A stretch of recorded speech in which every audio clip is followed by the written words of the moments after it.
तो आज हम बात करेंगे इंट्रोड्यूसिंग लीजिंग और फाइनेंसिंग, यानी जब हम अपना कोई एसेट, जैसे एसेट क्या मुराद हुआ, जैसे आपकी कोई मशीनरी है या आपकी बिल्डिंग है, आपका कोई फ्लैट है, ठीक है। जब आप ये चीजें जो है किसी दूसरे शख्स को रेंट आउट करते हो यानी किराए पे देते हो और वो आपसे किराए पे लेता है, जिसके अगेंस्ट एक कॉन्ट्रैक्ट साइन होता है एक पर्टिकुलर टाइम के लिए, ये बेसिकली कहलाती है लीजिंग, ठीक है। इसको हम बोलते हैं लीजिंग। यानी आप यूं समझें कि अगर अगर जो अगर जो ऑनर ऑफ एसेट है, ऑनर ऑफ एसेट यानी उस बिल्डिंग का मालिक या उस फ्लैट का मालिक या उस मशीनरी का मालिक, ऑनर ऑफ जो एसेट है उसको हम बोलते हैं, वो हमारे पास कहलाता है लेसर, यानी लेसर जो लीज करता है, लीज करने वाला लेसर, ठीक है। यानी जो रेंट आउट करता है और जो रेंट पे उस फैसिलिटी को अवेल करता है यानी हायरर, ठीक है। हायरर जो रेंट पे वो चीज लेता है दैट इज कॉल्ड लेसी, ठीक है, उसको हम बोलते हैं लेसी। इसी तरह से अभी हम जो है फर्दर जो है इसको इस तरह से स्टडी करते हैं। देखें अब इसमें होता क्या है कि फॉर एग्जांपल हम इसको रियल टाइम में लेते हैं। फॉर एग्जांपल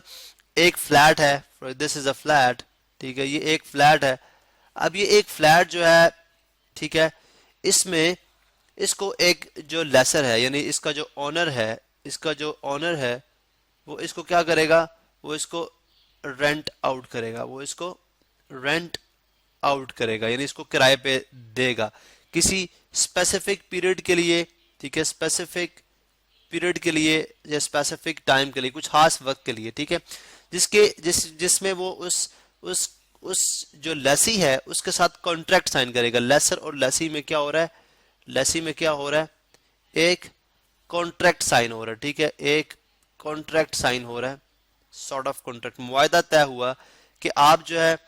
ये वाला फ्लैट जो है वो लेट्स से एक साल के लिए फॉर 1 ईयर यूज करेंगे और हर मंथ जो है आप मुझे इसके ऊपर इतना रेंट या इतना किराया देंगे, ठीक है, इतना किराया देंगे। अब यहाँ पे देखें कि इसमें जो इसकी ऑनरशिप है यानी एक साल तक ये जो लेसी है वो इसको यूज तो कर सकता है, लेकिन इसकी जो ऑनरशिप है वो लेसर के पास ही रहेगी सबसे पहले, यानी इसका मालिक जो है वो लेसर ही रहेगा। सिर्फ किराए पे लेने से लेसी मालिक नहीं बनेगा, ठीक है। लेकिन लेसी के एंड पे क्या फायदा है, लेसी के एंड पे ये फायदा है कि लेसी को बजाय इसकी लाखों में अमाउंट पे करने करने यानी किए बगैर वो इसको एक साल तक यूज कर सकता है, ठीक है, एक साल तक उसको यूज कर लेगा। अब देखिए इसमें दोनों पार्टीज को बेनिफिट्स हैं, दोनों पार्टीज को बेनिफिट्स हैं, दोनों पार्टीज को बेनिफिट्स इस तरह से हैं कि फॉर एग्जांपल ये जो बिल्डिंग है, ठीक है, जो बिल्डिंग लेने वाला है वो डेफिनेटली आपने उस बिल्डिंग से पैसे अर्न कर रहा है, ठीक है, उसके लिए सोर्स ऑफ रेवेन्यू बन गया। और जो लेसी है यानी जो बिल्डिंग रेंट पे ले रहा है, ठीक है, उसको बेनिफिट ये हुआ कि जब वो अपनी कॉस्ट अपनी फाइनेंशियल स्टेटमेंट बनाएगा यानी by the end of the year जब वो अपनी टैक्स पे करने की बारी आएगी तो वो अपने वो जो उसने बिल्डिंग एक साल के लिए यूज की थी, चूंकि उसका ऑनर नहीं है, ये इसको रेंट पे करता रहा है, तो वो अपनी बिल्डिंग अपनी फाइनेंशियल स्टेटमेंट के अंदर उसको एज एन एक्सपेंस यानी खर्चे के तौर पे शो करेगा। जब वो एज एन एक्सपेंस के तौर पे शो करेगा तो डेफिनेटली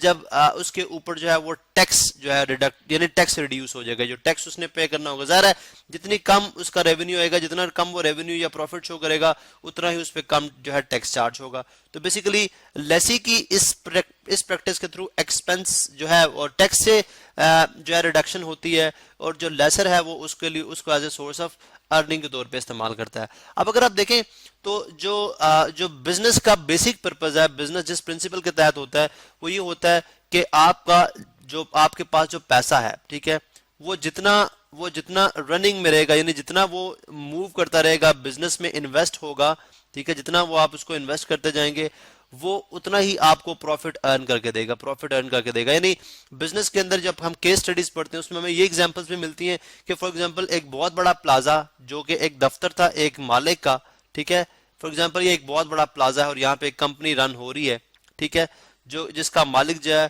वो डेफिनेटली हर मंथ इसका रेंट पे नहीं कर रहा, इसका रेंट वो पे नहीं कर रहा। अब इसको दो नुकसान आते हैं। एक नुकसान ये है कि लेट्स सपोज उसकी अरबों, ठीक है, यानी उसकी जो है वो ट्रिलियंस ऑफ मनी जो है या बिलियंस चले क्या ले बिलियंस ऑफ मनी जो है वो एक तो रुकी हुई है यानी वो फर्दर पैसा जनरेट नहीं कर रही, बिकॉज वो अपने पर्पज के लिए जो है वो अर्न कर रहे हैं, ठीक है, उसको यूज कर रहा है अपने ऑफिस के लिए। लेकिन अगर यही तमाम बिलियंस ऑफ रुपीज अगर बिजनेस के अंदर इन्वेस्ट हो जाएं तो डेफिनेटली बहुत ज्यादा रेवेन्यू जनरेट कर सकते हैं, प्रॉफिट मुनाफा कमा सकते हैं, ठीक है। दूसरी बात यह है कि जाहिर है ये जब वो उसको एज एन एसेट के तौर पे ट्रीट करेगा तो उसको जो है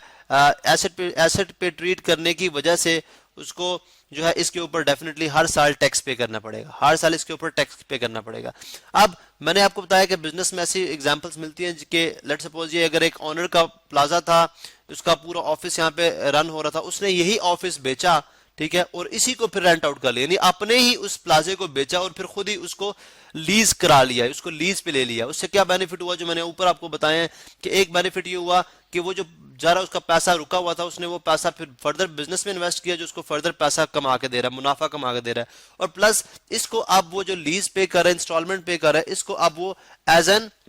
एक्सपेंस के तौर पे शो कर रहा है, जिसकी वजह से उसको कम टैक्स पे करना पड़ रहा है। अब इसी प्रिंसिपल के तहत अगर आप देखें तो बहुत से बैंक्स जो है काम करते हैं, ठीक है, या इन जो लीजिंग कंपनीज हैं, ठीक है, लीजिंग कंपनीज और कंपनीज और